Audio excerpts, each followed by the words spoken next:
I've often heard from, mostly from women, that they have sixth sense. Is it for real or just? To watch something, you require this particular sense, right? So watching should be dependent on the eye. Let's see. Close your eyes. How many of you are still not watching something? You're still watching, right? From where is that coming? Even if you plug your ears, you'll still hear sounds. From where are those sounds coming? From where do dreams come? A little rabbit, tell me, how does it know that it has to become alert when a cat approaches it? Very small rabbit, 15 days old. And still if it sees a cat, it knows, run, run. How does it know? The woman's sixth sense often betrays her because it is acting as if the conditions are. Therefore, you have to be very careful when you have intuitions or instincts and advices from your sixth sense. You have to be very careful. It can be useful and it can be very dangerous. I've often heard from, mostly from women, that they have sixth sense. Is it for real or just?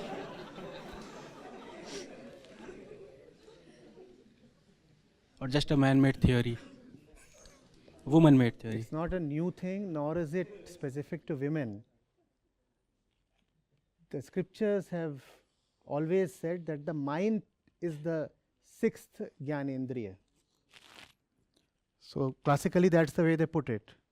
They said there are 5 senses of knowledge, there are 5 senses of action, and then they also talk of 11th sense. That's the mind. How? To watch something, you require this particular sense, right? It is called the eye. So watching should be dependent on the eye. Let's see. Close the eyes. Close your eyes. How many of you are still not watching something? Is it so that you're not watching anything now? You're still watching, right? From where is that coming? That's coming from the mind. That's the sixth sense. Even if you plug your ears, you'll still hear sounds. From where are those sounds coming? From where do dreams come? They all come from the mind. So the mind is the sixth sense, nothing else. So what is this, this thing that you classically call as the sixth sense? It is nothing but the deposit of past experiences. You see, each single one of us is carrying millions of years of experiences in every single cell, right? That's the process of evolution. We have not just descended in one particular day. All those experiences are contained within us. There is a reason why you have the thumb. Why do you have the thumb? So this thumb is coming from experiences of the past, right? There is a reason why you don't have a fifth finger. You have a, when you have a thumb, then you are able to do something very special. What is it? This kind of a posture is not possible with a fifth finger. And the moment you can do this, you can hold something. Are you getting it? There is a reason why your brain is more developed than the brain of the monkey or the chimpanzee. Because you walk on these 2 feet. And therefore you can have subtler blood vessels in your brain. The blood pressure reduces when the head is erect. If you are walking on all 4s like animals, then the head and the heart are at the same horizontal level. The blood pressure is higher. So finer vessels cannot develop there. And when you have finer vessels, then you have finer intellect. So all this is coming from the past, and we have accumulated experiences of the past, and those experiences are helpful. A little rabbit, tell me, how does it know that it has to become alert when a cat approaches it? Has the rabbit been shown pics in advance? Huh? This is Catty, and run away when you see her. Has that happened? But very small rabbit, 15 days old. And still if it sees a cat, it knows, run, run. How does it know? That knowledge is contained in the body. That knowledge is contained in the body. So the human body too, just like the rabbit's body, contains a lot of knowledge from the past. And that knowledge is helpful when you have situations that are identical to those in the past. That's a huge condition, mind you. For a rabbit, knowledge of the body is sufficient because the rabbit never faces a condition that is not similar to conditions it has faced in the past, right? The rabbit was living in a jungle 10 lakh years back. The rabbit is still living in the... So all the physical knowledge is helpful because the conditions are repeating themselves. But human beings, we are no more living in conditions that are identical to the ones millions of years back. So the knowledge that is there in the body can be helpful or can be very dangerous.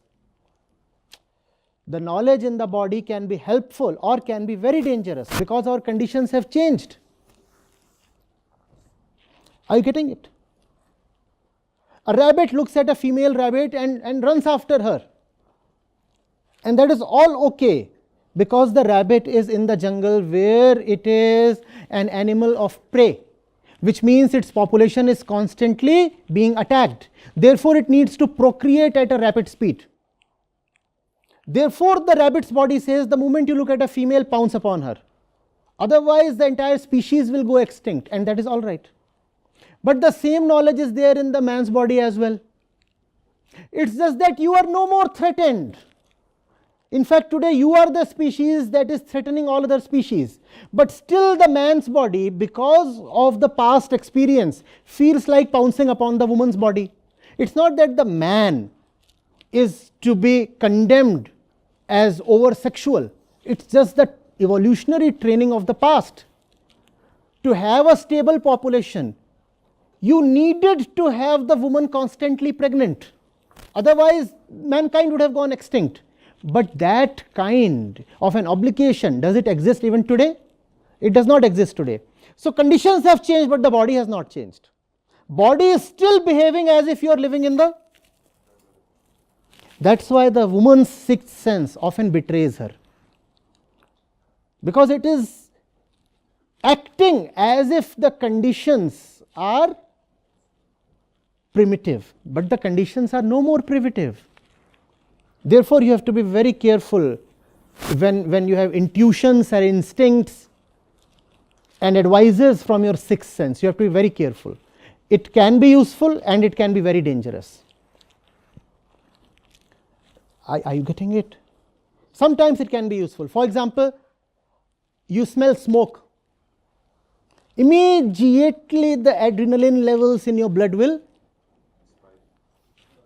spike. Why has adrenaline risen in your blood? So that you can have more glucose, which is more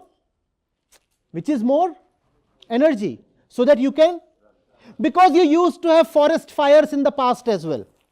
So the body has learned that the moment you smell smoke, you get a rush of energy so that you can run fast. If you don't run fast, you'll be consumed by the fire. So all that is okay when it comes to those physical things. But that is not okay when it comes to all the matters that involve events, incidents of today. Are you getting it? So you should learn to be a witness of your sixth sense, which means you must learn to be a witness of your mind. The mind will tell you something. Does it happen or not? Someone comes to you, and even without knowing much about the person, you feel like saying, oh, this is a wicked fellow. Does it happen or not?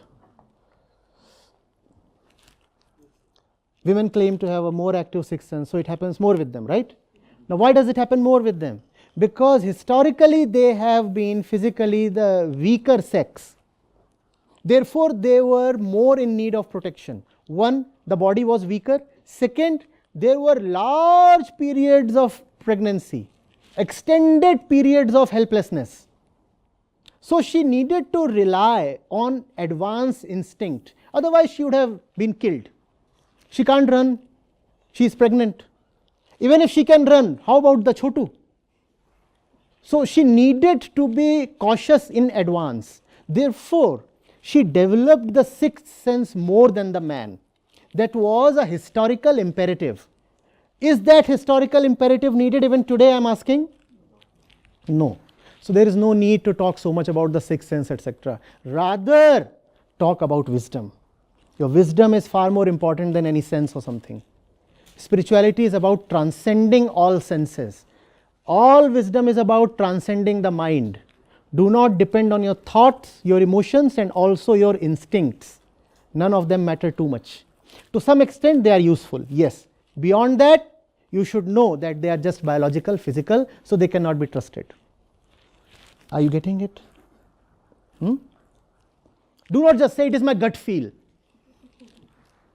The gut feel and all is not of much worth. Or that thing today, that vibes. Vibes. I am not getting the right kind of vibes from this fellow. That's the function of an animal. Are you still an animal to trust vibes and all? If you are a human being, you will not trust vibes. You will inquire. You will go close. You will ask, who are you? Where are you coming from?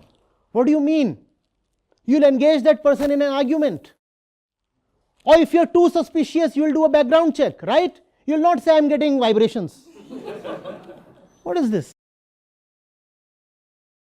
So all that is a thing of the animal. Do not be too respectful of that.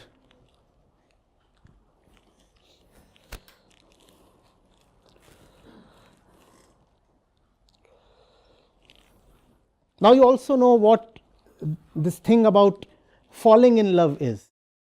That too is a biological thing coming from the past. Just as you get bad vibes, they also call it low frequency vibrations, right? Science is indeed progressing. Low frequency vibrations. Wow. Huh?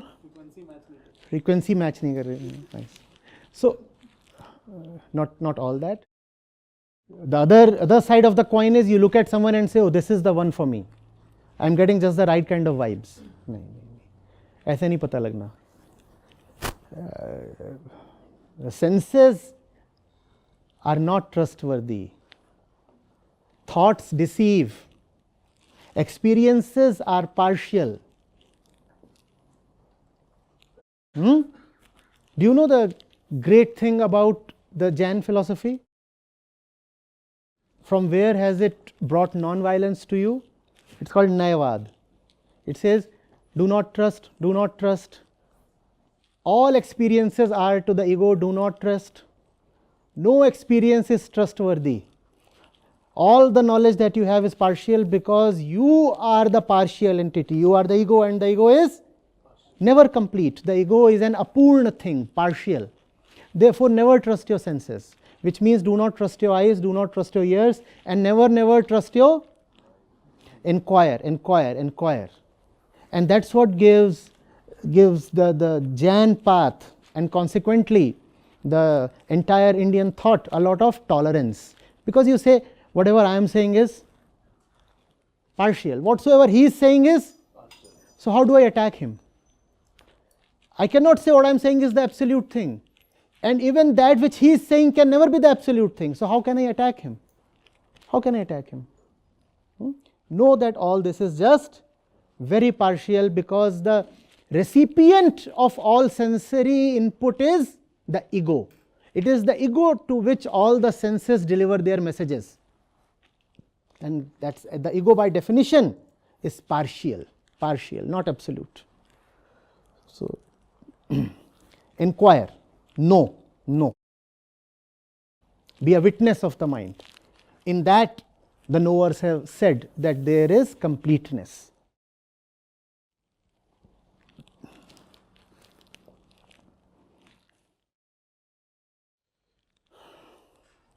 Just download the Acharya Prashant app, and there you go to the community section, and you have live testimonials streaming in at the rate of 1 every 5 minutes. I'm seeing lives change in thousands, if not millions, every day in front of my own eyes. We are doing it. Right. We have actually done it. Join the community of more than 2 lakh participants on the Acharya Prashant app. Your first month is completely free. You'll get full access to Gita Mission. On the app, you will get regular live sessions, daily exclusive conversations with Acharya Prashant, access to the vibrant Gita community, wisdom exams, curated news, audiobooks, quotes, and much more. Search Acharya Prashant on Google Play Store or Apple App Store and download now.